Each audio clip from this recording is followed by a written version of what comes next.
ना संघर्ष ना तकलीफ तो क्या खाक मचा है जीने में, ना संघर्ष ना तकलीफ तो क्या खाक मचा है जीने में, बड़ी बड़ी कश्तियाँ डूब जाती है जब आग लगी हो सीने में। हेलो डियर स्टूडेंट्स, नमस्कार। मैं विकास वासले आप सभी को वासले क्लासेस में दिल खोल कर स्वागत करता हूँ। आशा करता हूँ आप सभी खुश और स्वस्थ होंगे, मन लगा कर पढ़ाई कर रहे होंगे। ये जो सीरीज चल रहा था चैप्टर 2 केमिस्ट्री का अम्ल, भस्म और लवण, उसी को आगे बढ़ाते हुए आज तीसरे दिन है और आज पढ़ाने वाला हूँ आपको अम्ल और भस्म की क्या क्या शक्तियाँ हैं। कौन प्रबल अम्ल होगा, कौन प्रबल भस्म होगा, कौन दुर्बल अम्ल होगा, कौन दुर्बल भस्म होगा। साथ ही साथ सूचक, एल्फैक्टरी सूचक, पीएच स्केल क्या होता है, इसका नॉलेज आज की वीडियो में मैं आपको समझाने वाला हूँ, पढ़ाने वाला हूँ और सिखाने वाला हूँ। हर दिन के भांति आज मोबाइल को एडजस्ट कर लीजिए सही जगह पर और उसके बाद पेन और कॉपी लेके हमारे साथ जुड़ जाइए, क्योंकि हम आपको पढ़ाने वाला हूँ, सिखलाने वाला और बतलाने वाला हूँ सबसे आसान शब्दों में। तो आइए स्टार्ट करते हैं, ठीक है। चलिए, वीडियो पर आगे बढ़ने से पहले वीडियो को लाइक कर दीजिए। आज वीडियो का टारगेट है सिर्फ 5 लाइक। 5 लाइक तो हो ही जाएगा, ठीक है। तो इस वीडियो का सिर्फ 5 लाइक टारगेट है, तो 5 लाइक जरूर कर दीजिएगा। आगे लिखिए ना, साथ साथ आपको भी नोट्स बनाते चलना है।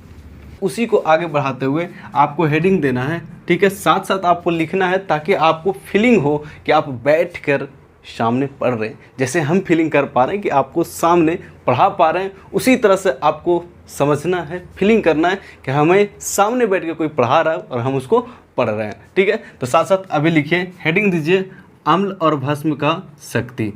अम्ल और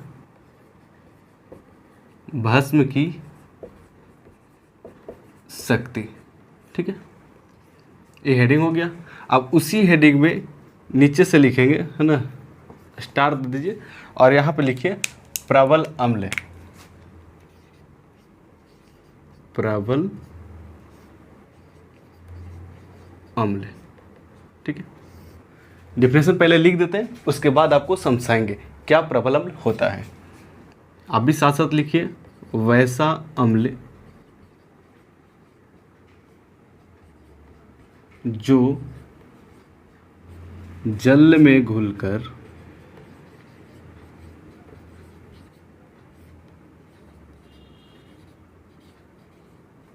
अधिक मात्रा में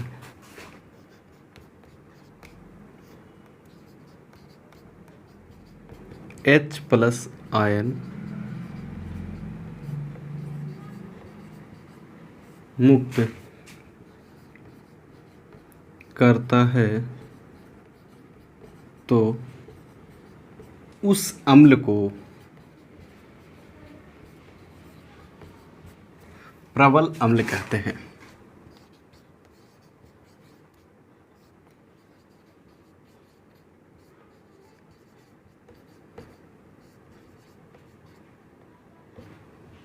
एग्जाम्पल में हाइड्रोक्लोरिक अम्ल, सल्फ्यूरिक अम्ल, HNO3 नाइट्रिक अम्ल, ठीक है। अब प्रबल अम्ल है तो उसी में दुर्बल अम्ल भी होता है, तो उसको भी लिख लेते हैं, ठीक है। इसके जस्ट नीचे हेडिंग दीजिए दुर्बल अम्ल। दुर्बल अम्ल, वैसा अम्ल, वैसा अम्ल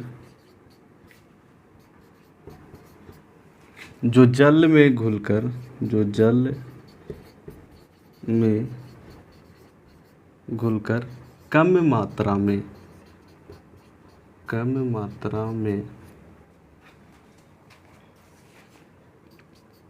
H+ आयन मुक्त करता है तो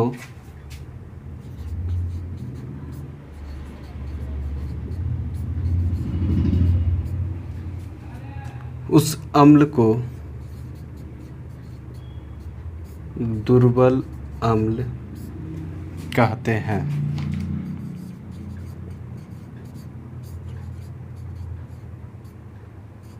एग्जाम्पल,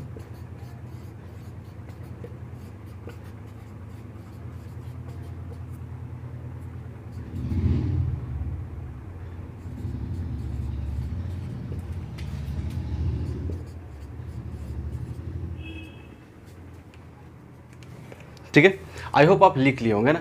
अब पेन को रख दीजिए और समझिए। अरे माना कि मेरा बोर्ड वाइट है, माना कि मेरा राइटिंग भी खराब है, डिजिटल बोर्ड नहीं है, लेकिन आप सभी को बताना चाहता हूँ कंटेंट में कोई कमी नहीं है। आप मिला कर देखना ना, जो डिजिटल बोर्ड पर पढ़ाया है अम्ल भस्म लवण, और हम आपको वाइट बोर्ड पर पढ़ा रहा हूँ। माना कि राइटिंग खराब है यार, मान लो, लेकिन कंटेंट में कोई कमी नहीं है। आइए समझते हैं प्रबल अम्ल और दुर्बल अम्ल क्या होता है। मान लो प्रबल मतलब क्या होता है, स्ट्रॉन्ग एसिड इंग्लिश में बोलते हैं, और दुर्बल मतलब वीक एसिड। अब स्ट्रॉन्ग एसिड और वीक एसिड, इसी को आपको समझना है। तो अभी डिफिनेशन पर नहीं चलते, अभी समझने में चलते हैं। हमारे और आप में, यानी आपके एज में या हमारे एज में स्ट्रॉन्ग कौन होगा? जिसके पास डोला सोला होगा, ताकत होगा, यानी जिसके पास ज़्यादा ताकत वो ज़्यादा स्ट्रॉन्ग होगा। जिसके पास कम ताकत वो क्या होगा? कम स्ट्रॉन्ग होगा, मतलब कमज़ोर होगा। देखो तो जिसका डोला सोला पूरा जिम में जाता है तो उसका पूरा बना हुआ रहता है, तो क्या उसके पास ज़्यादा एनर्जी है, तो ज़्यादा ताकतवर होगा। और जो पूरा लिक्की लिक्की पैतल है तो क्या होता है? कम ताकत है, मतलब सर कमजोर है। बस उसी से यहाँ पे समझना है। प्रबल अम्ल मतलब मजबूत अम्ल। और अम्ल आपको पढ़ाए हैं पिछले क्लास में कि जो पदार्थ जल में घुलकर H+ आयन यानी कि हाइड्रोजन आयन देता है उसी को हम अम्ल कहते हैं। और वैसा अम्ल जो जल में अधिक मात्रा में H+ आयन मुक्त करता है तो उसी अम्ल को प्रबल अम्ल कहते हैं। यानी कि अम्ल में जो ज़्यादा H+ आयन देगा वही अम्लवा को क्या कहेंगे? प्रबल अम्ल कहेंगे। आई होप आपको समझ में। जेकर ज़्यादा ताकत वो ताकतवर। उसी तरह से जो अम्ल जल में घुलकर ज़्यादा आयन देगा, H+ आयन मुक्त करेगा, उसी अम्ल को हम क्या कहेंगे? प्रबल अम्ल कहेंगे। फिर से रिलेट करो। अब जिसके पास ताकत कम है वो क्या है? कमज़ोर है कि नहीं है? कमज़ोर है। उसी तरह से वैसा अम्ल जो जल में घुलकर कम मात्रा में क्या देगा? H+ आयन, क्योंकि अम्ल जल में घुलकर क्या देता है? H+ ion. भस्म OH-।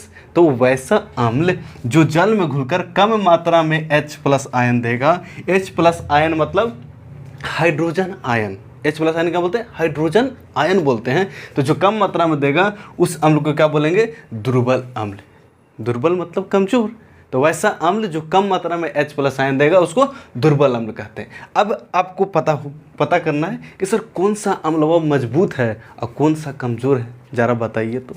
ठीक है, डिफरेंशन तो समझ गए कि जेका पास ज़्यादा ताकत वो ताकतवर, यानी कि ज़्यादा H+ आयन देगा प्रबल, कम H+ आयन देगा दुर्बल। ठीक है, आप अपने लैंग्वेज में भी डिफिनेशन लिख सकते हैं। अब याद रखना है नाम, HCl हाइड्रोक्लोरिक अम्ल जो है ये प्रबल अम्ल होता है। जैसी जल के साथ अब क्रिया करता है तो बहुत तेज़ी से H+ आयन को निकालता है और बहुत मात्रा में निकालता है, इसलिए HCl हाइड्रोक्लोरिक अम्ल को बोलते हैं कि प्रबल अम्ल है। उसी तरह H2SO4 इसका नाम है सल्फ्यूरिक अम्ल, और सल्फ्यूरिक अम्ल भी है प्रबल अम्ल की श्रेणी में, क्योंकि ये भी बहुत अधिक मात्रा में H+ आयन को मुक्त करता है। HNO3 इसको बोलते हैं नाइट्रिक अम्ल। क्या बोलते हैं? नाइट्रिक अम्ल। और नाइट्रिक अम्ल भी एक प्रबल अम्ल है, क्योंकि ये भी बहुत अधिक मात्रा में जल में घुलकर H+ आयन देता है। यानी सभी ताकतवर है। क्या है? ताकतवर। HCl, H2SO4, HNO3 क्या है? ताकतवर अम्ल है। इसके पास ताकत ज़्यादा है, इसलिए तो जल में घुलकर ज़्यादा H+ आयन दे रहा है। ठीक है, समझ में आ गया होगा। अब देखते हैं दुर्बल अम्ल। दुर्बल अम्ल क्या है? जो वैसा अम्ल जो जल में घुलकर कम मात्रा में आयन देगा ना, कम मात्रा में H+ आयन देगा, उसको दुर्बल अम्ल कहते हैं। जैसे HCOOH इसको बोलते हैं फॉर्मिक अम्ल। क्या बोलते हैं? फॉर्मिक अम्ल। आप साथ साथ हिंदी भी उसको लिख सकते हैं ना, इसको फॉर्मिक अम्ल बोलते हैं। ये क्या है? दुर्बल अम्ल। ये जैसी जल में घुलेगा ना तो बहुत देरी पर, मतलब धीरे धीरे से H+ आयन देगा और बहुत कम मात्रा में देगा, इसलिए इसको बोलते हैं दुर्बल अम्ल। ठीक है, ये इसका बस ताकत उगत नहीं है, बड़ा ही कमज़ोर है ना। CH3COOH यानी एसिटिक अम्ल। और एसिटिक अम्ल भी जल में घुलकर बहुत कम मात्रा में H+ आयन देता है, इसलिए इस अम्लवा को कह दिया दुर्बल अम्ल। ठीक है, अम्ल सभी है क्योंकि जल में घुलकर H+ आयन दे रहा है। आपने पिछले क्लास में पढ़ा है कि H+ आयन देता है उसका बोलते हैं अम्ल कहते हैं। तो अम्ल सब भी है, लेकिन कम मात्रा में H+ आयन निकाल रहा है, इसको कमजोर कह दिया गया, यानी कि दुर्बल अम्ल कह दिया गया। इसी तरह से इसको बोरिक अम्ल बोलते हैं, ये कार्बोनिक अम्ल है। बोरिक अम्ल और कार्बोनिक अम्ल भी जल में घुलकर H+ आयन कम मात्रा में देता है, इसलिए इसको दुर्बल अम्ल कहते हैं। आई होप आपको प्रबल अम्ल और दुर्बल अम्ल में अंतर समझ में आया होगा। यदि समझ में आ रहा है तो लाइक ज़रूर कीजिएगा। आज के टारगेट है सिर्फ 5 लाइक। अगर 5 लाइक कर देते हैं तो नेक्स्ट वीडियो आपके पास आ जाएगी। चैनल पर नए आए होंगे तो सब्सक्राइब जरूर कर लीजिएगा, क्योंकि नए जोश के साथ अब अम्ल के बारे में हो गया। अब भस्म की शक्ति देखते हैं, है ना, तब भस्म के देखते हैं। आगे इरेज कर लिया, ठीक है। अब फिर से पेन उठाइए और साथ साथ नोट्स बनाते चलिए, क्योंकि आप अपने शब्दों में अगर नोट्स बनाएंगे तो आपको ज़्यादा याद रहेगा, ठीक है। और जो भी हम समझाते हैं वो आपको समझना है ना, वैसे करके आपको समझना है, तभी आपको समझ में आएगा। नहीं तो केमिस्ट्री बहुत बोरिंग लगने वाला सब्जेक्ट है ना। जैसे एग्जाम्पल लेकर समझाते हैं उसको आपको समझना है, उसको याद रखना है, और वैसे ही आपको भी डिफिनेशन याद करना है, ठीक है। चलिए अब लिखिए उसी तरह से फिर क्या हो जाएगा, प्रबल भस्म। जैसे प्रबल अम्ल हुआ उसी तरह से क्या हो गया, प्रबल भस्म। अब प्रबल भस्म किसको कहेंगे, बस वही डिफिनेशन, वैसा भस्म जो क्या होगा, जल में घुलकर।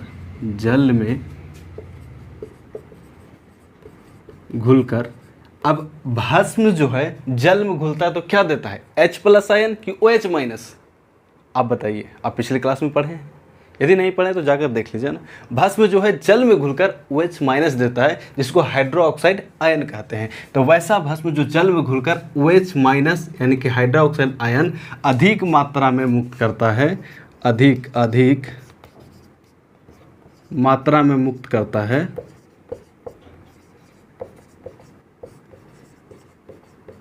करता है, तो उस भस्म को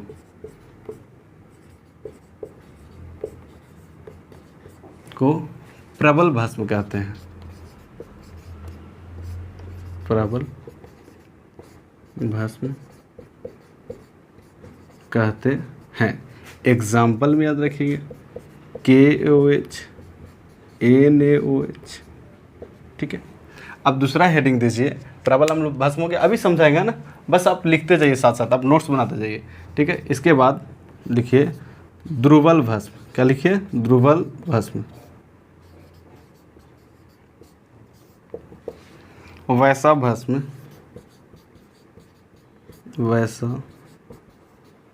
भस्म जो जल में घुलकर OH- कम मात्रा में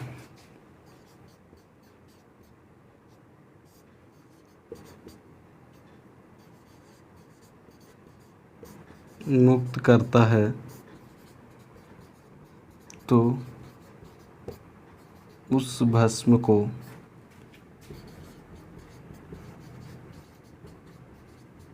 दुर्बल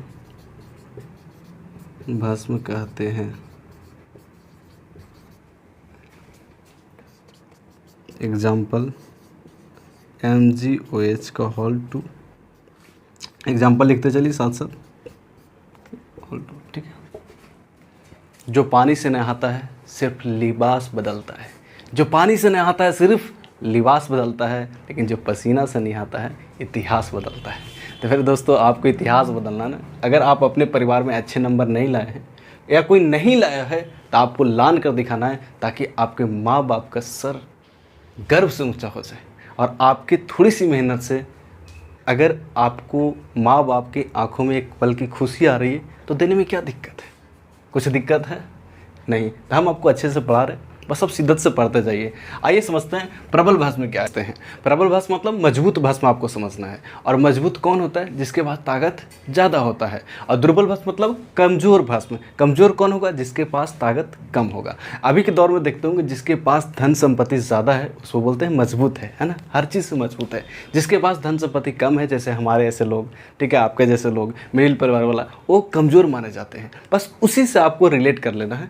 प्रबल भस्म मतलब मजबूत वाला, यानी कि भस्म उसको कहते हैं जो जल में घुलकर OH- देता है। लेकिन वही भस्म अगर ज़्यादा मात्रा में OH- देगा तो उसको हम प्रबल भस्म कहेंगे, और जो भस्म कम मात्रा में OH- देगा उसको दुर्बल भस्म कहेंगे। आपको आसानी से याद हो जाएगा, सर मजबूत है मतलब धन संपत्ति ज़्यादा है, ताकत ज़्यादा, वही मजबूत है। तो वैसा भस्म जो जल में घुलकर अधिक मात्रा में OH- मुक्त करता है, तो उस भस्म को प्रबल भस्म कहते हैं। जैसे KOH, जिसको बोलते हैं पोटेशियम हाइड्रोक्साइड। पोटेशियम हाइड्रोक्साइड एक भस्म है, क्योंकि हम आपको बताए थे जिस फार्मूला में आपको H दिखे उसको अम्ल कहते हैं, जिस फार्मूला में आपको OH दिखे उसको भस्म कहते हैं। जिसमें ना तो H देखे ना तो OH देखे उसको लवण कहते हैं। तो OH लगा हुआ तो इसका मतलब ही तो भस्म है। लेकिन KOH आप याद रखिए कि अधिक अवक्रियाशील होता है, जिसके कारण जैसे जल के साथ अवक्रिया करेगा तो बहुत तीव्र गति से OH माइनस बाहर निकलता है। इसलिए बोला जाता है कि जल में घुलकर बहुत अधिक मात्रा में OH माइनस देता है। इसलिए ये क्या हो गया, तो ये हो गया आपका प्रबल भस्म। सोडियम हाइड्रोक्साइड इसको पढ़ते हैं। सोडियम हाइड्रोक्साइड भी जल में घुलकर अधिक मात्रा में OH माइनस देता है, इसलिए इसको भी बोलते हैं प्रबल भस्म। ठीक है। द्रवल भस्म क्या होता है, जो कम मात्रा में OH माइनस देता है, जैसे MgOH का होल 2। MgOH का होल 2 मतलब मैग्नीशियम हाइड्रोक्साइड, जैसे जल में जाता है तो बहुत कम मात्रा में OH माइनस निकलता है और बहुत धीरे धीरे निकलता है, इसलिए इसको दुर्बल भस्म कहते हैं। ठीक है। उसी तरह से कैल्शियम हाइड्रोक्साइड भी दुर्बल भस्म के अंतर्गत रखा जाता है, क्योंकि जैसे जल के साथ अपक्रिया करता है तो बहुत कम मात्रा में OH माइनस और बहुत धीरे धीरे निकलता है। ठीक है। तो आप प्रबल अम्ल, प्रबल भस्म, दुर्बल अम्ल और दुर्बल भस्म, ये चारों चीज़ बहुत आसानी तरीक़ा से रिलेट करके याद किए होंगे। हमें बहुत अच्छा लगा कि आपको समझ में आ गया होगा ना। समझ में आया या नहीं कमेंट करके आप बता सकते हैं। अभी कमेंट कीजिए कि समझ में आया या नहीं। ठीक है। आगे बढ़ते हैं और आपको बताते हैं कि सांद्र अम्ल और तनु अम्ल क्या होता है। उसके बाद आपको सूचक के बारे में भी बताएंगे। चलिए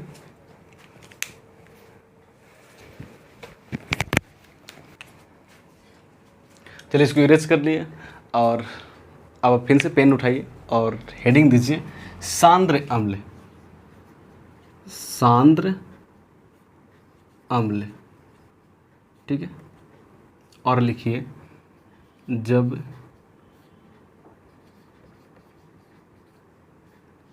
किसी विलयन में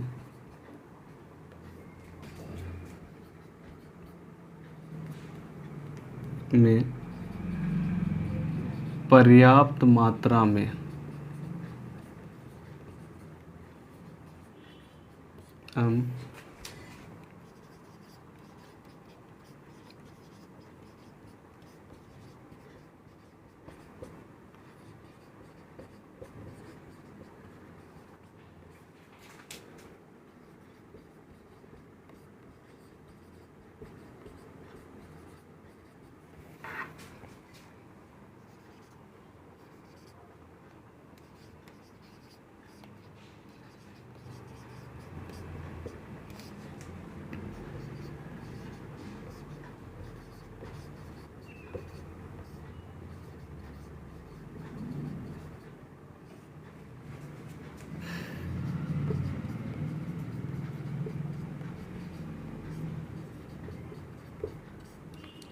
अपर्याप्त मात्रा में अम्ल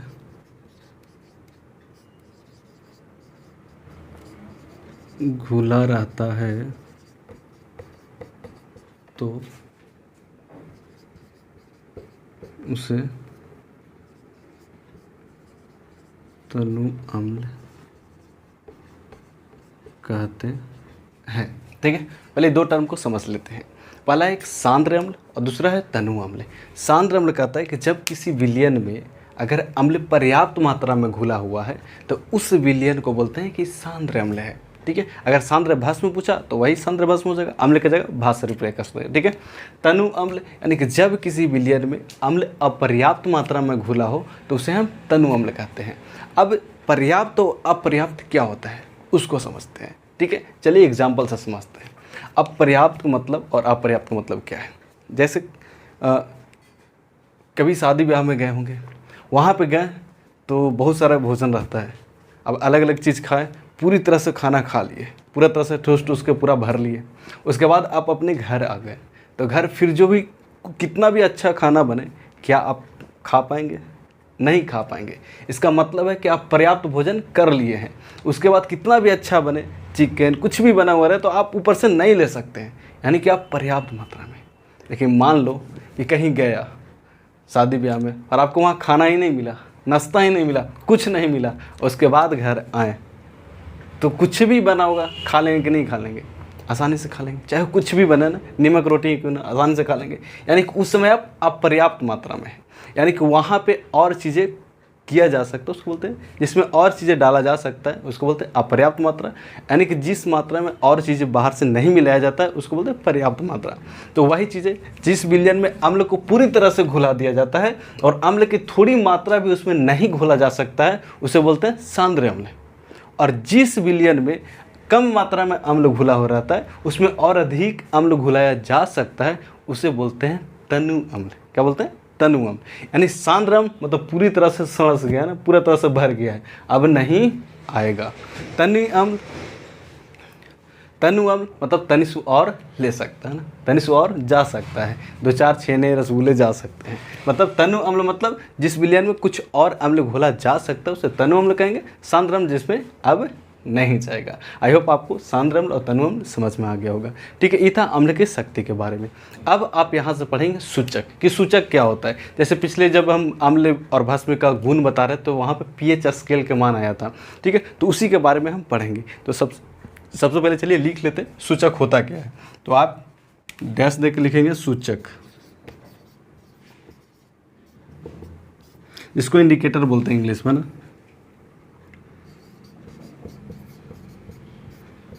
वैसा पदार्थ जिससे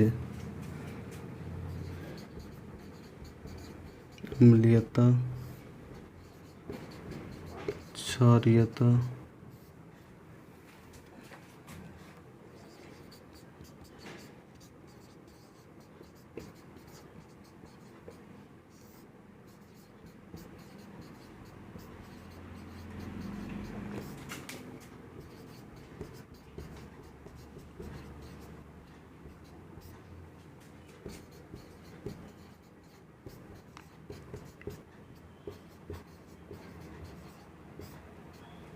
तो उस पदार्थ को सूचक कहते हैं।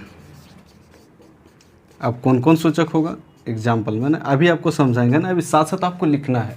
आप नोट्स बनाइए ना, अपने राइटिंग्स में लिखेंगे, यकीन मानो बहुत अच्छे से समझ में आएगा। ठीक है, इसलिए आप साथ साथ लिखिए।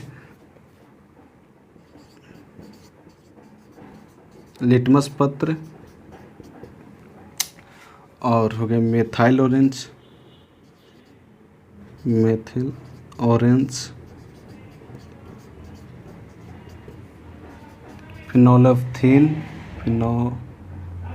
फिनोल्फथीन होता है ना, फिनोल्फथीन, फिनोल्फथैलीन, हल्दी, लाल गोभी का पत्ता,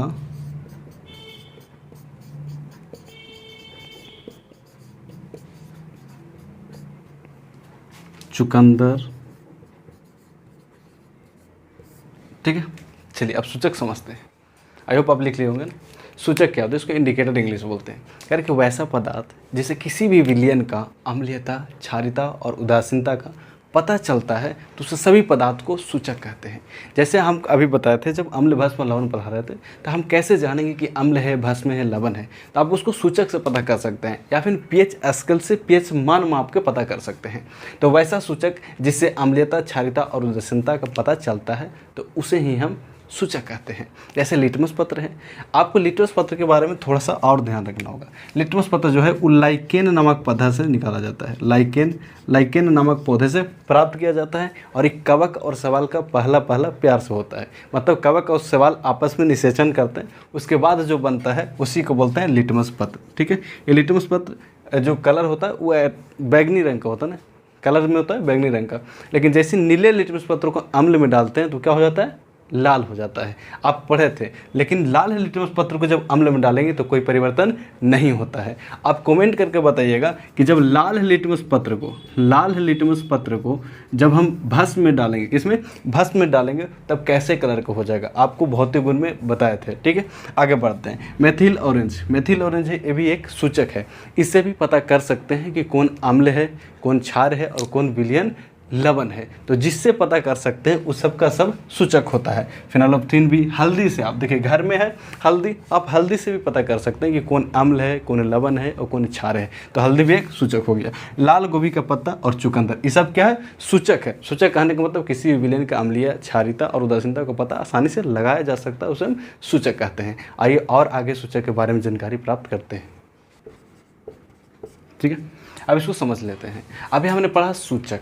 सूचक क्या होता है, यानी कि जो सूचक किसी विलयन में या किसी भी विलयन को अम्लीयता, क्षारीयता, उदासीनता का पता चलता है तो उसे हम सूचक कहते हैं। अब सूचक कई तरह से होता है। किसी भी सूचक में कलर चेंज होता है, जैसे आप लिटमस पत्र लेते हैं, मिथाइल ऑरेंज लेते हैं, चुकंदर लेते हैं या हल्दी लेते हैं, तो उसमें कलर चेंज होता है। अलग अलग विलयन में डालेंगे, आम्ल, क्षार और लवण में, तो उसका कलर चेंज होगा और वहाँ से हम पता कर सकते हैं कि कौन अम्ल है, कौन क्षार है और कौन लवण है। लेकिन एक ऐसे सूचक है जिसमें गंध चेंज हो जाता है, यानी कि अम्ल में डालेंगे तो अलग गंध, क्षार में डाले तो अलग गंध और लवण वाला में डाले तो अलग गंध हो जाता है, तो उसी सूचक को अल्फैक्टरी सूचक कहते हैं। यानी कि वैसा सूचक जिसका गंध अम्लीय, क्षारीय और लवण के विलयन में बदलता है, तो उस सूचक को अल्फैक्टरी सूचक कहते हैं। जैसे प्याज, हमारे घर में प्याज मिलता है, प्याज अल्फैक्टरी सूचक है, यानी कि प्याज का जो गंध है अम्लीय विलयन में अलग होगा, क्षारीय विलयन में अलग होगा और लवण में अलग होगा। ठीक है, आप चेक कर सकते हैं। दूसरा, लौंग का तेल, जो लौंग इलायची होता है उसका जो तेल होता है उसका भी गंध अम्लीय, क्षारीय, उदासीनता में अलग अलग होता है, यानी कि उसमें बदलता हुआ प्रतीत होगा, तो उससे भी हम पता कर सकते हैं कि कौन अम्ल है, कौन क्षार है और कौन लवण है।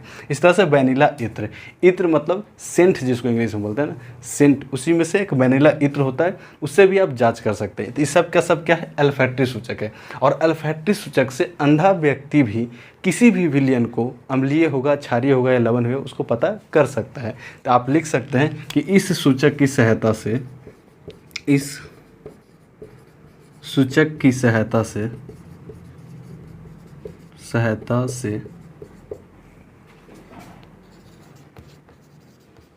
अंधा व्यक्ति भी अम्लीय, क्षारीय और लवण के विलयन का पता लगा सकता है,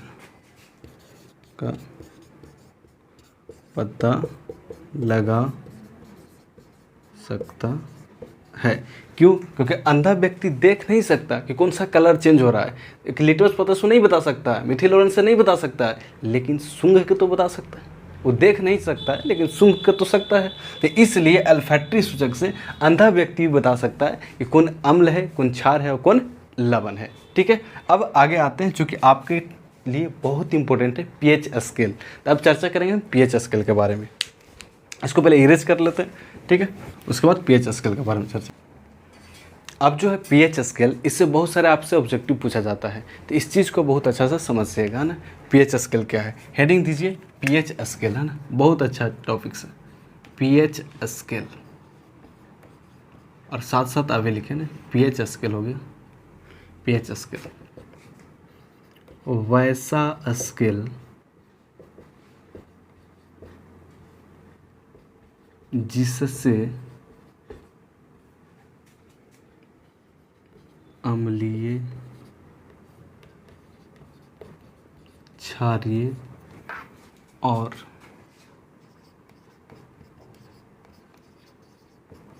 उदासीन विलयन का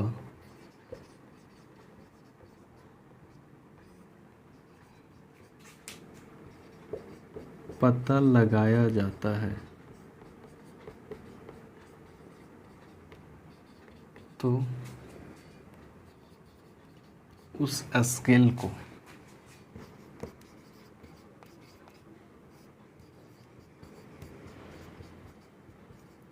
पीएच स्केल कहते हैं।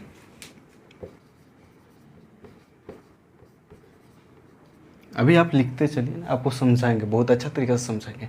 आप हड़बड़ाइए मत, साथ साथ लिखिए, है ना, नोट्स बनाते चलिए, है ना, बार बार करें। आपको ऑफलाइन वाला फीलिंग आ रहा होगा, आ रहा है कि नहीं, सच्चे दिल से कहो। अगर आ रहा है तो लाइक ज़रूर करो ना। बहुत इसका खोज, पैराग्राफ चेंज करके लिखेंगे, इसका खोज सोरेनसन ने 1909 ईस्वी में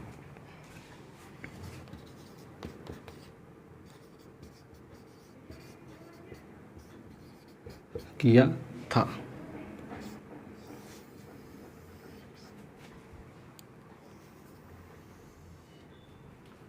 ठीक है,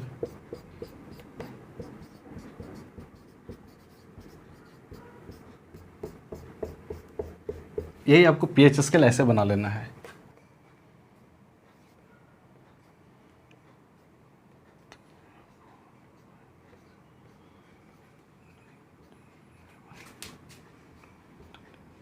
ऐसे आप खींच लेंगे, ठीक है। इसके बाद 1 2 3 4 5 6 7 8 9 10 11 12 13 और 14 ऐसे लिखा हुआ रहता है, 0 से लेकर 14 तक लिखा हुआ रहता है, ठीक है। अभी ऐसे पीएच स्केल आप भी अपना नोट्स में बनाएंगे। अगर 7 से कम हुआ, जिसका पीएच मान 7 से कम हुआ तो अम्लीय होता है। क्या होता है? अम्लीय होता है। 7 के यदि बराबर है, 7 के बराबर है तो उसको उदासीन बोला जाता है। क्या बोलते हैं? उदासीन बोलते हैं।